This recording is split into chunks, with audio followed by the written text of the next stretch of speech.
Amém.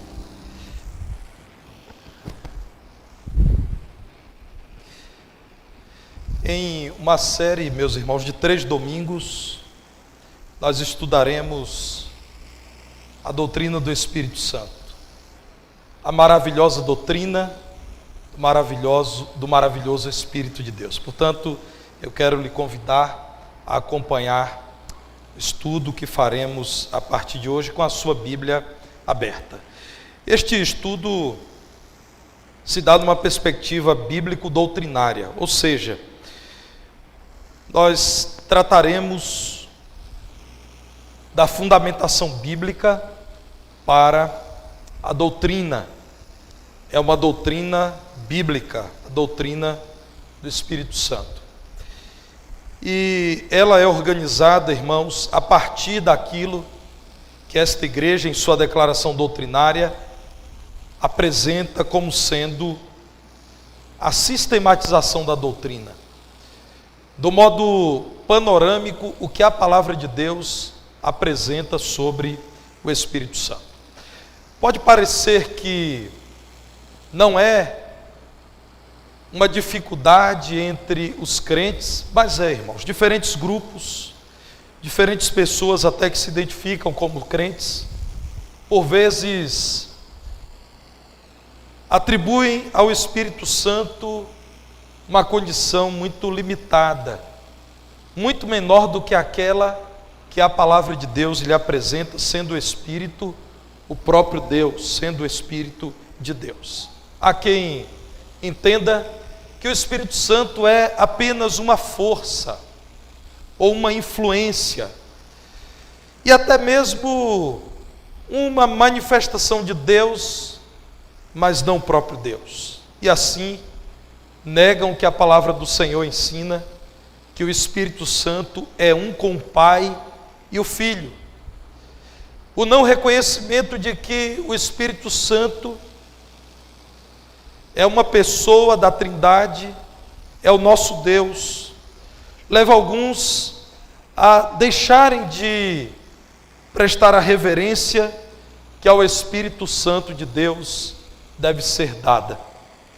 Pela palavra do Senhor, nós percebemos que se alguém não reconhece o Espírito como sendo Deus e não presta reverência ao Espírito de Deus, de algum modo descrê na Trindade. Abra sua Bíblia em Mateus capítulo 28, no verso 19. Aqui nós encontramos o Senhor Jesus Cristo ordenando aos seus discípulos que dessem continuidade à obra que ele mesmo iniciou. E nós encontramos o Senhor Jesus Cristo ordenando que fizessem discípulos, batizando-os em nome do Deus Trino, em nome do Pai, do Filho e do Espírito Santo. Essa declaração do Senhor Jesus já seria suficiente para concluirmos que não é o Espírito Santo, como eu disse, apenas uma força ou uma influência, mas é o próprio Deus. O Senhor Jesus Cristo diz que os discípulos seriam do Deus Trino, deveriam ser obedientes por meio do batismo ao Deus Trino. Mas eu quero utilizar, irmãos, Atos capítulo 5, versículos 3 e 4, para que os irmãos vejam como, numa experiência um tanto chocante, o Senhor quer estabelecer já no princípio da história da sua igreja, que o Espírito de Deus é o próprio Deus, não é um elemento exterior a Deus. O nosso Deus é único, não se conhece um outro Deus que assim se apresente. Nós não estamos falando de 3 deuses, nós estamos falando de um Deus grandioso, que se manifesta no Pai que cria, no Filho que redime e no Espírito que santifica. É o mesmo Deus manifestando-se nessas 3 benditas e harmoniosas pessoas. Vejam Atos capítulo 5, versículo 3, quando a palavra do Senhor diz que Ananias e Safira, membros da igreja de Cristo, mentiram à igreja e por consequência ao Senhor. Então disse Pedro: Ananias, por que encheu Satanás teu coração para que mentisses ao Espírito Santo? Notem bem, a pergunta de Pedro é: por que você mentiu ao Espírito Santo, reservando parte do valor do campo? Existia entre os crentes, irmãos, uma voluntariedade da entrega dos seus dízimos, das suas ofertas, e muito, inclusive, para suprir as necessidades de irmãos empobrecidos em Jerusalém e por toda a Judéia. Eles então mentiram ao declararem um valor que não correspondia à verdade. Vejam no versículo 4, quando Pedro continua falando: conservando, ou seja, conservando esse valor, porventura não seria teu? E vendido não estaria em teu poder? Como, pois, assentaste no coração este desígnio? Não mentiste aos homens, mas a Deus. Pedro diz: vocês estão diante de um Deus vivo e verdadeiro. Esqueçam a ideia judaica de um Deus que mora num templo e que é buscado por homens no dia do sábado, no momento de uma celebração. Vocês receberam do Espírito de Deus? Essa é a pergunta de Pedro, porque todos os que creem receberam do seu Espírito, é o que nos relata Atos capítulo 2. Então vocês não mentiram a homens, antes de tudo vocês mentiram ao Deus que tudo vê, ao Deus a quem servimos. Como, pois, vocês puderam mentir a Deus? No versículo 3 a pergunta é: por que mentiram ao Espírito Santo?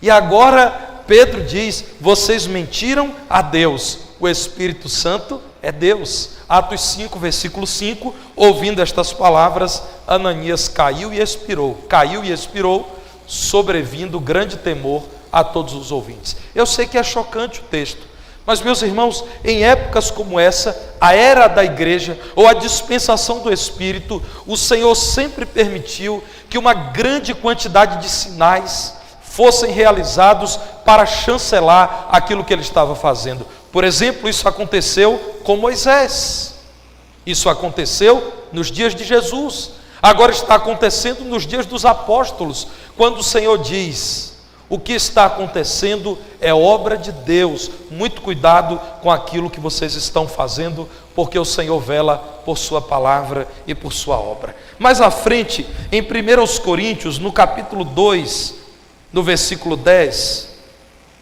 nós encontramos o apóstolo Paulo dizendo que Deus nos revelou as coisas que vêm de Deus pelo Espírito.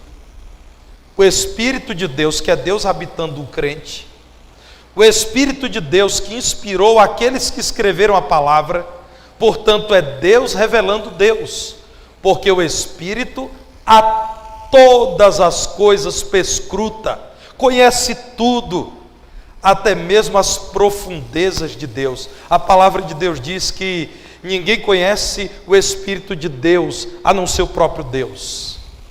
Então, ao falarmos do Espírito Santo, estamos falando de Deus. Em 1 Coríntios capítulo 3, no versículo 16, a pergunta do apóstolo Paulo é: não sabeis que sois santuário de Deus? Vejam bem, irmãos, a primeira parte do texto é: vocês não sabem que o Senhor Jesus relativizou o templo de Salomão em Jerusalém? E ele disse que ele edificaria um santuário, ele mesmo, e que ele habitando em cada crente seria um santuário de Deus. Notem, irmãos, não sabeis que sois santuário de Deus?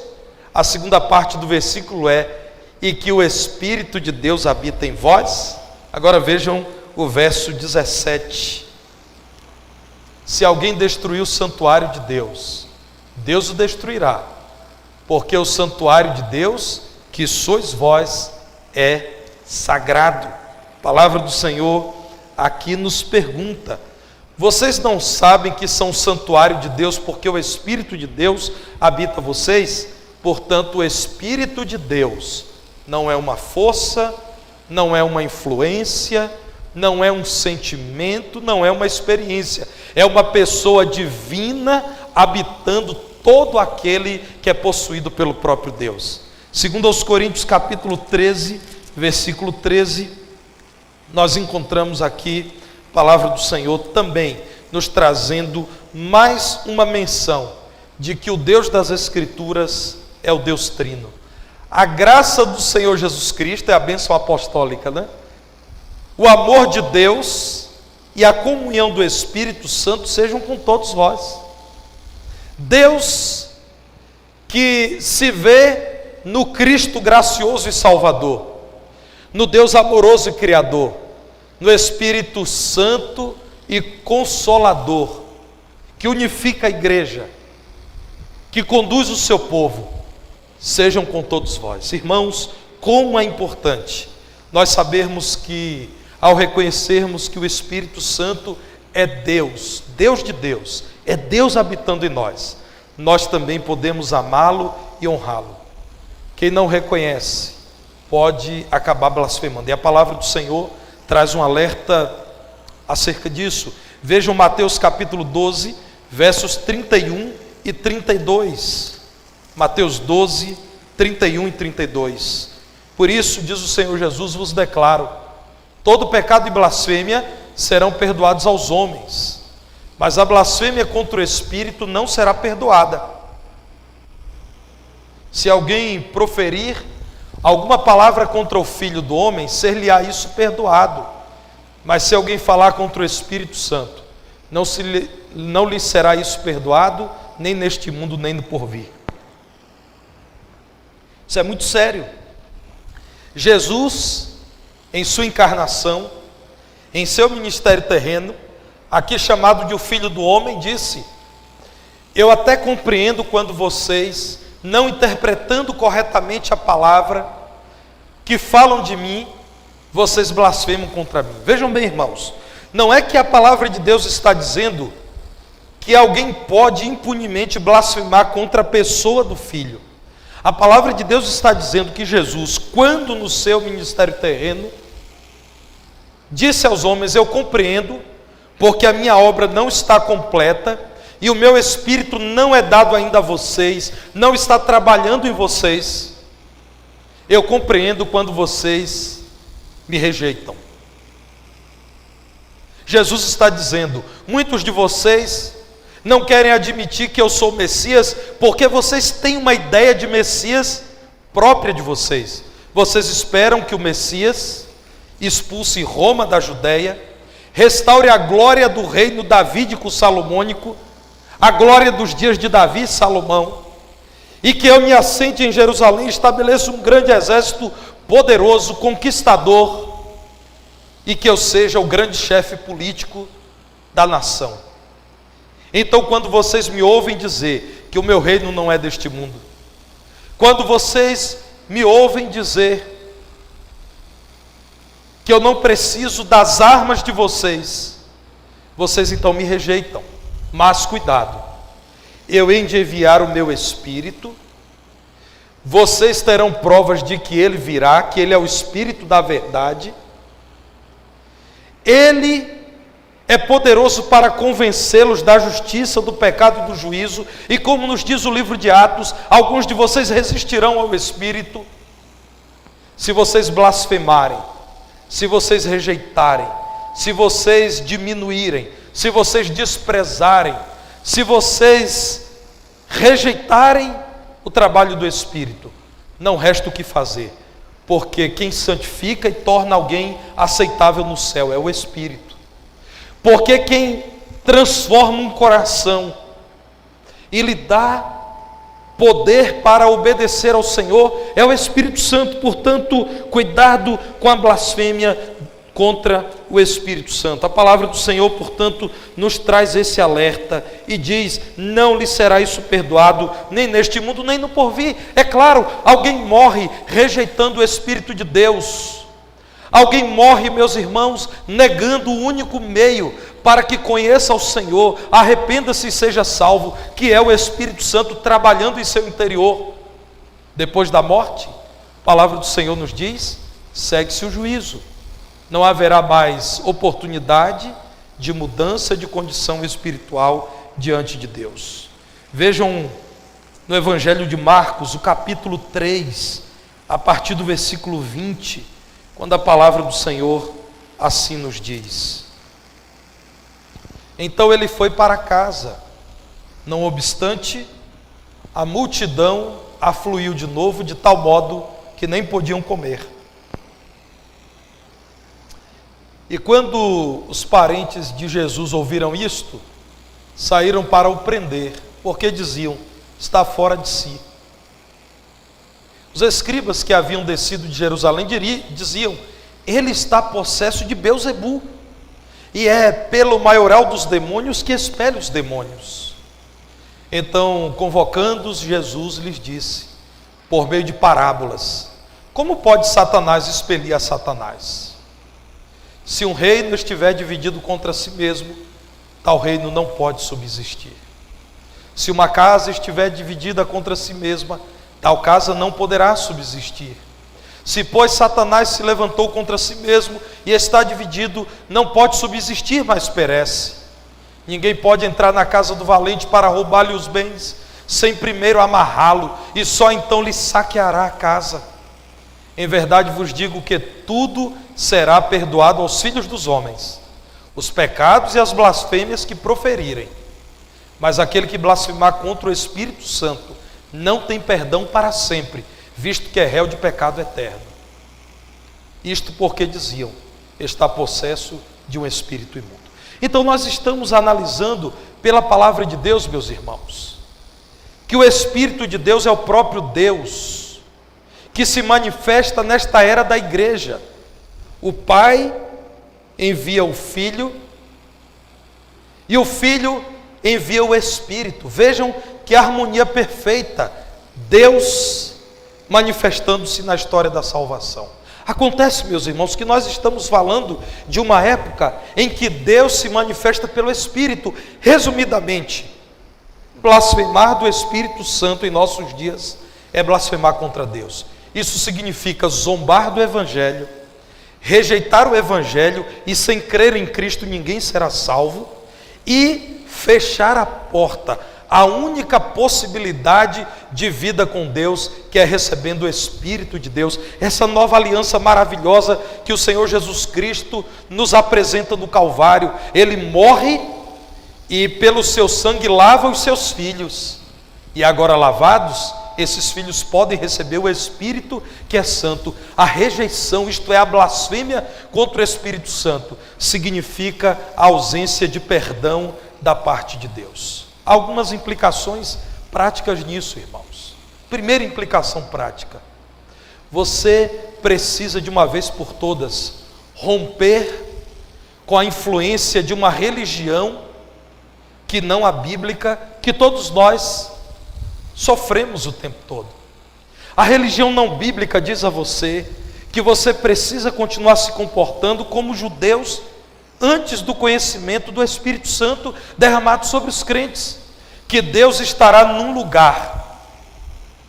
E há religiões até que procuram fazer uma imagem de Deus, e que vocês só estarão diante de Deus numa reunião. Então você precisa ter muito cuidado quando você entra num auditório como esse, num salão de cultos como esse. Então você precisa ter cuidado para não pensar em algo mal, e você precisa ouvir a palavra de Deus e se comportar muito bem. Mas quando você sai daqui, de algum modo você entende que Deus que mora nesse prédio aqui ficou, e a sua vida já não atende mais ao critério do momento do culto. Essa religião é antibíblica, porque ela te diz que Deus não é aquilo que Ele é, o Deus vivo, que se faz presente na vida de quem crê e que te acompanha em todo instante. Meu irmão, quando você está no seu banheiro tomando banho, Deus habita você. Você precisa honrar o Senhor ali quando você cuida do seu corpo e quando você está desempenhando uma atividade simples da sua vida. Quando você está no seu local de trabalho, o Espírito de Deus habita você, e Deus espera que você haja de modo honrado, e Deus espera que você se desvie do mal, e Deus espera que você dê testemunho dele aí nesse seu local de trabalho e na sua vizinhança. Deus espera que você não seja contado entre os mexeriqueiros que ficam na esquina, avaliando a vida das pessoas, mas Deus espera que a sua família seja uma inspiração para os seus vizinhos, e eles olhem para a sua casa e vejam o poder do Evangelho que transforma uma casa num ambiente de paz, harmonia, alegria e santidade.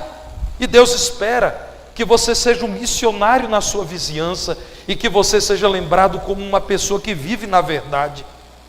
A religião do Novo Testamento, irmãos, é um Deus vivo, vivificando vidas como eu e você.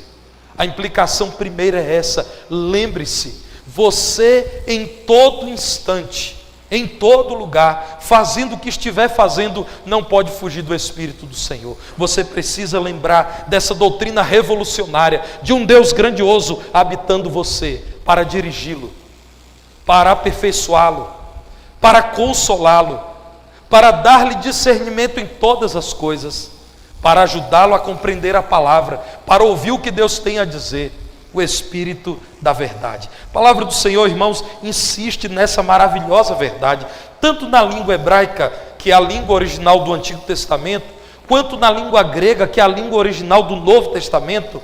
O Espírito é traduzido como sopro, fôlego, vento. Ele existe, mas você não vê. Como é gostoso, como hoje eu disse à minha filha, abrimos a janela do quarto dela, e a janela do quarto da minha filha, meus irmãos, recebe o sol nascente, e muito fortemente, hoje pela manhã, sentimos o calor, mas houve um momento em que abrimos as janelas, e eu não podia ver, mas eu senti a brisa gostosa, e eu disse para minha filha: vamos desligar o ventilador, não precisa mais. A palavra do Senhor utiliza-se dessa categoria. O Antigo Testamento é a palavra ruá. No Novo Testamento é a palavra pneuma. Você lembra que você vai a um pneumologista para cuidar do sistema respiratório? É aquilo que você recebe, mas não vê. Você inspira e expira. E esse fôlego de vida é indispensável para que você continue vivendo bem. Mas você não pega, você não pode domesticar, você não pode guardá-lo numa caixa, você não pode estocar. A palavra de Deus nos diz que o Espírito de Deus é como o fôlego, é como o vento, é o sopro de vida em nós. Você não vê, mas você com ele se relaciona, ele habita você. A segunda grande implicação, irmãos, a palavra de Deus nos indica quem é o falso profeta. O falso profeta é aquele que não reconhece que Jesus veio em carne, é aquele que não reconhece Jesus como Salvador. O falso profeta é aquele que torce a palavra de Deus e vai além daquilo que está escrito. Se você tem evidências de que alguém diminui o Salvador Jesus, se coloca no lugar de Jesus como um caminho além de Jesus para a salvação, ou se essa pessoa torce a palavra de Deus, você pode dizer, ele não é dirigido pelo Espírito de Deus. Mas tenha muito cuidado, se por um gosto seu, você vier a negar que alguém em quem o Espírito de Deus habita, não é dirigido pelo Espírito de Deus. Isso não é novidade. Disseram do Senhor Jesus, esses milagres, esses sinais extraordinários que Ele realiza, só pode ser por um ser que tem poder, que é o príncipe dos demônios, que é Belzebu. Disseram isso de Jesus. Nos nossos dias, irmãos, quando alguém, por gosto pessoal, por exemplo, vamos usar o nosso exemplo aqui, participa de um culto como este, e ele não encontra certas manifestações que ele acredita serem manifestações do Espírito, e ele diz que uma igreja como essa não tem o Espírito, ele está blasfemando contra o Espírito Santo. Os crentes que compõem esta igreja são dirigidos, são usados, são habitação do Espírito Santo. E se alguém, como eu disse, por gosto pessoal, diz aquela igreja é fria e não tem o Espírito Santo, precisa reconsiderar suas palavras, porque negar a obra do Espírito Santo, porque rejeitar o Espírito Santo apressadamente é blasfemar contra o Espírito Santo. Meus irmãos, o Espírito Santo é sim, como eu disse, um em essência com o Pai e o Filho, ele é pessoa divina. A nossa declaração doutrinária diz isso sem margem de dúvida, é pessoa divina, é o próprio Deus. E eu quero compartilhar com vocês o Salmo 139, depois eu irei para o Novo Testamento, para que os irmãos vejam como a palavra de Deus confirma a si mesma. Texto bíblico confirmando o texto bíblico, quando trata da doutrina do Espírito Santo. Salmo 139, versos 7 a 12. Salmo 139, verso 7, nos diz assim: para onde me ausentarei do teu Espírito? Para onde fugirei da tua face? Se subo aos céus, lá estás. Se faço a minha cama no mais profundo abismo, lá estás também. Se tomo as asas da alvorada e me detenho nos confins dos mares, ainda lá me haverá de guiar a tua mão, a tua destra me susterá.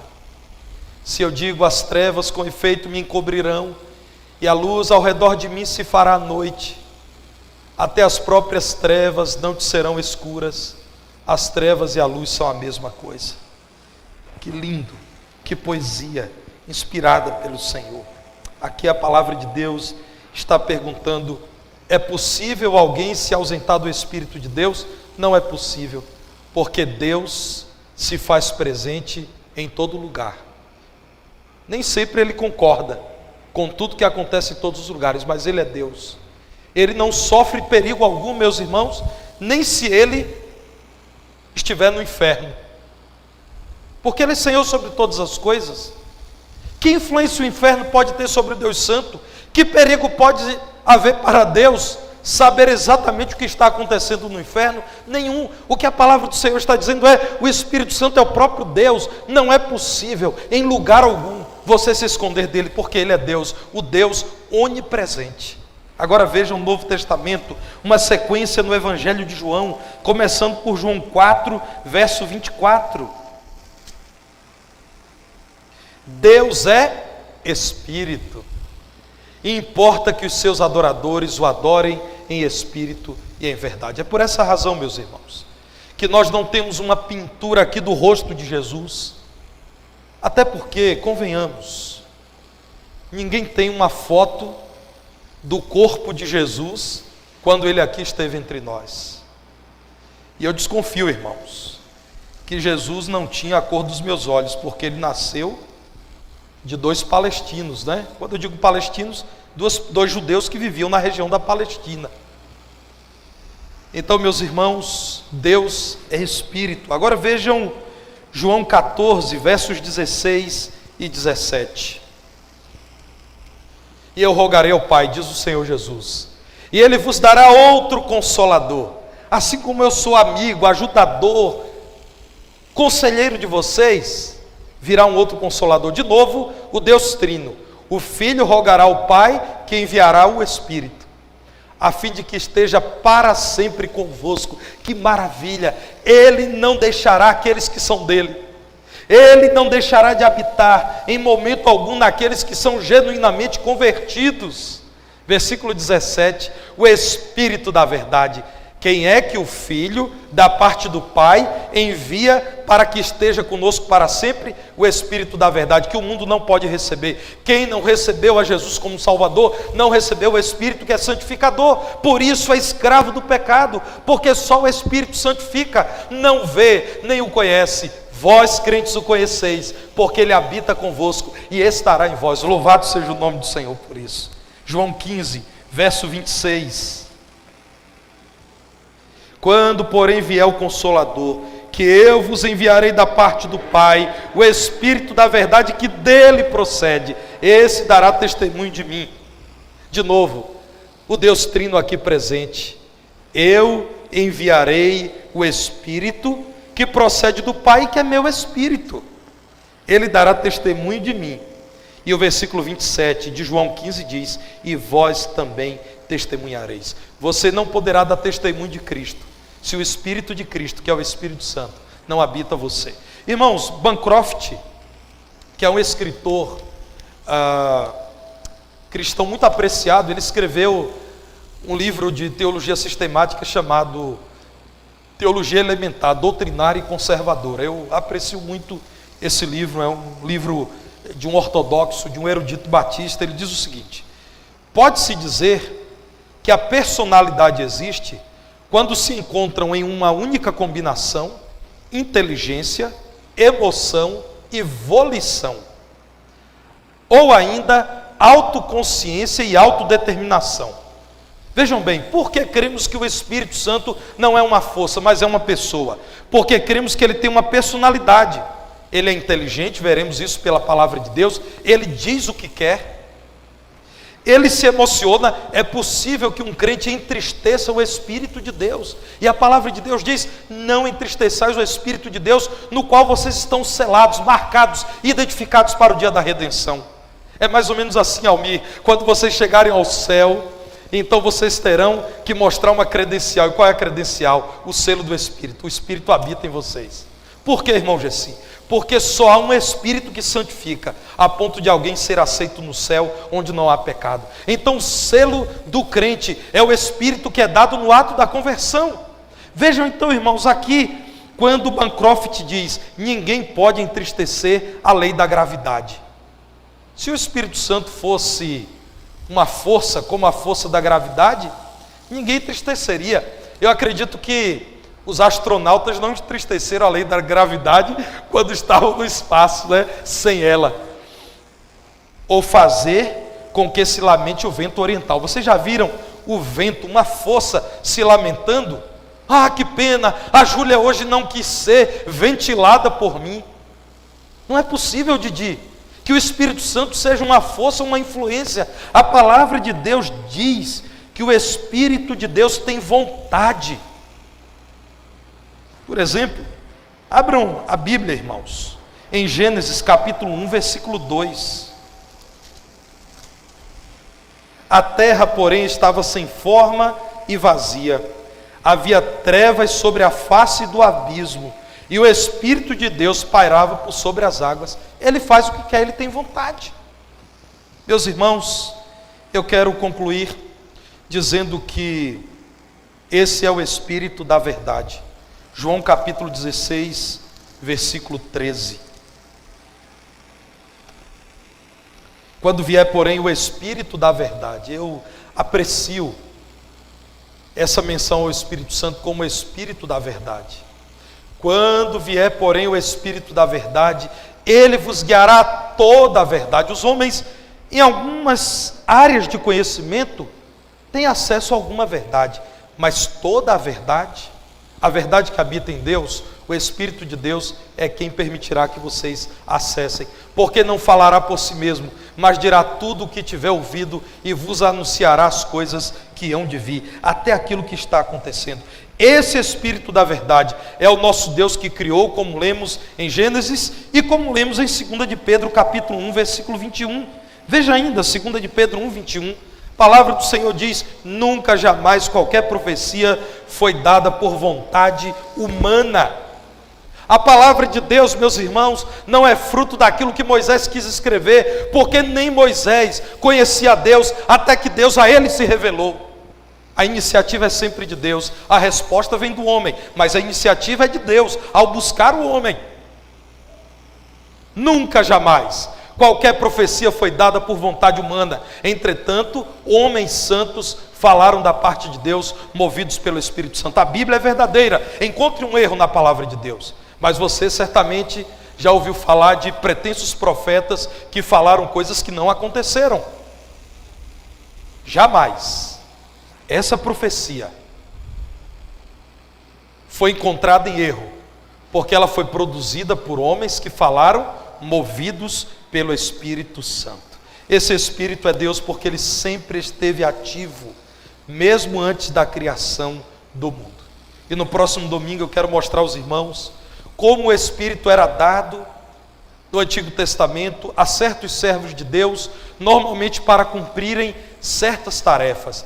Mas no Novo Testamento, aquilo que nós chamamos de democratização do Espírito Santo, como Deus cheio de graça, dado o seu Espírito a todos os que creem, homens e mulheres. estrangeiros e judeus, jovens e velhos, servos e senhores, porque sem o Espírito Santo não há vida cristã. Sem o Espírito Santo não há como honrar a Deus. Sem o Espírito Santo não é possível perseverar na verdade. Não é possível servir no ministério. Não é possível dar testemunho do Senhor. Saia daqui, meu irmão, hoje após este culto, sabendo